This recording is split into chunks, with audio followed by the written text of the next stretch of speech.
Onye oshi ahụ gara ka ọ ragbuo nwa onye ọzọ, nwa ka ya nwụzie. Nna nwa agbọghọbịa werere gbanaa n'ọnụ ntụ were tiire nwa ya nwaanyị na enyi nwa ya nwaanyị bịara ilete na mmanya ha ṅụọ rahụ wụsawa kpakpọ.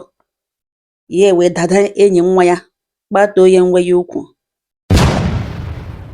Ka esi kọọ ya wụ akụkọ, ụmụnne m, nwoke nọ n'ohu ganganọ ndị isi ojii onye mere anyị lụrụ nwaanyị nwaanyị onye ọcha, nwa agbọghọbịa ọma, ya na nwata nwaanyị ebiri. Agwa ọjọọ ya ekwe ya na nwatakịrị nwaanyị amụọkwarala ya nwa agbọghọbịa na ugbo n'ohu ganganọ. Mgbe nwa ahụ dị obere, nwa ha dị obere, ka nwoke na nwunye ya gbasara n'ime marriage ha nọ n'ime, ha gbasaa, onye ọbụla gara onwe ya.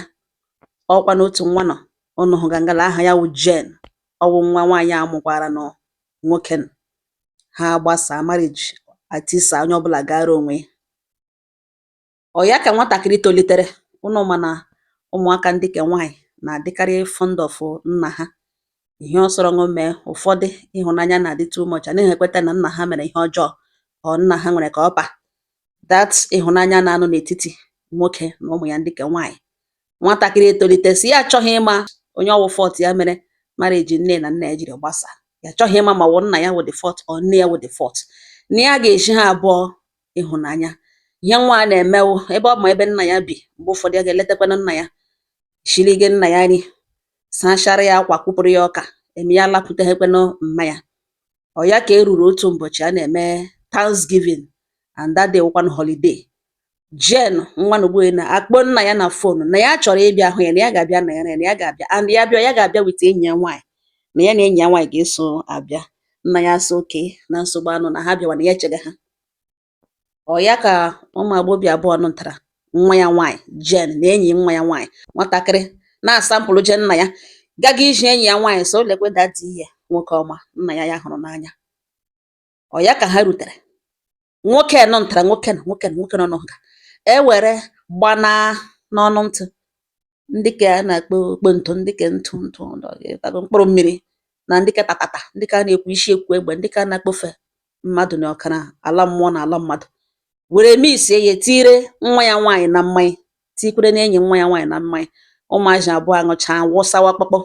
Ọ ya ka o welitere aka nwa ya dagbegara m ya yes ọ nọkọla out. Bịazie ntụrụ were enyi nwa ya nwaanyị nụtara kpatoo ya nwe ya ukwu, tụtụrụ nwa na ana, taa ya ihe aboki a na-ebeghị ugwu tara amịna, taa nwa nụtara janjaja, taa ya janja ta nja, gba nwa n'igwe, gba ya sokiriwe, tụtụrụ nwa nụtara agha asacha, tụtụrụ nwatakịrị, taa ya ihe na-adịghị good, taa ya ihe Mbaise sụ ọ kpajasịrị akpajasị. Ọ ya ka o mechaa mecha, nwatakịrị kwanụ wụ enyi nwa ya ọ lara ụlakiri, ka ahụ o kipụrụ ya warm, make sure na ahụ ya ezughị ike from the time ọ ṅụrụ ya bụ ihe ọṅụṅụ, ka o mejuchagburu yiri n'uwe, akpọwazina nwa ya nwaanyị, kpọwa nwa ya ka o tete na ụra ha arahabie ka o tete ebido ebe a kwụsịrị. Nwa ya nwaanyị eji ele nne kpọkọrọrọ m, ya enotisie na nwa ya ekugedeghị ume ma ọfọkwa imegharị ahụ. Ya ahụkwanụ na ken ọ tara oyile ya nweyi, ka ahụ etetere ma onye na-etetebe ka ya mma.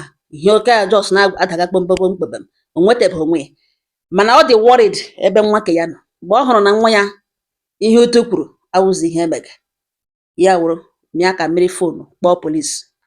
Polisi awụchashịa, buru ụmụazị abụọ nụtara tinye na moto buga ha ụlọọgwụ. Erute ụlọọgwụ ghọta na nwa ya nwaanyị anwụọla, ọ jụọla oyi. Abịa jụọ sọ gịnị ka ha riri, onye nke lerụkwanụ ndụ na o nwetebeghịkwa onwe ya. Ebido chekiwe na ụmụaka bịa hụ na onye ka erụ ndụ, mkpu n'ala ya o nwebeghị onwe ya, na akụjara ya akụja. Nwoke a werere ihe ndị Afrịka tụtụrụ nwa ọhụrụ, a very fragile young girl, kpoji asacha nwatakịrị. Autopsy ka e mere n'elu isi nwa ya nwụrụ anwụ na-akọwa that na ọ ṅụrụ tatata, the same tatata ahụ ọ ṅụrụ ahụkwa ya na blood enyi nwa ya nwaanyị, hụkwa that na nwatakịrị ha vandaliziri mkpu n'ala ya, vandalize oten ụmụazị na-aga na pipeline ha agbawasha ya, otu ka this man shiga vandalize mkpu n'ala nwa ọhụrụ. Ha ewere polisi ya mee ya arrest. Ugbu a na nwa ya nwụọla. Nwunye ya sị na ihe ya ejiri hapụ ya na ọ agwa ọjọọ, so na nwa ya ka o mere ihe na ahụhụ ya niile ka o mere ya alala ha ya n'iyi. Nwa ya na ya abụọ mụrụ, ọbara ya ka o mere ihe na o ji aka ya gbuo. nwaanyị ewere gwawa ndị kọtụ na ya achọkwaghị emechaa sị na a na-atụ ya mkpọrọ, no, na ya chọrọ death sentence n'isi ya. Ya chọrọ justice for nwa ya nwaanyị. Ụmụnne m, ọ na-ahụ nanụ. Achọghị m ịbịa kwuo okwu ọzọ tụkwasịwa ya. Before gị nyewa mmadụ ratata ngwuri ka ọ nọkọọ ka inwe ike mere ihe ị na-eme. Ya edokwe gị anya na isi dị n'ụdị n'ụdị, ihe onye ga-ebuli ka ọ ga-ebuli, ka ị hapụ imecha ka ị ga-eme, itichaa ṅụchaa, imecha ihe ị na-eme, ya wezie ihe ndị Anambra sị ijesịa ọfọ ya ụna. Ọ ngọ ha nụ m n'ọnụ ka enye m ọnụ.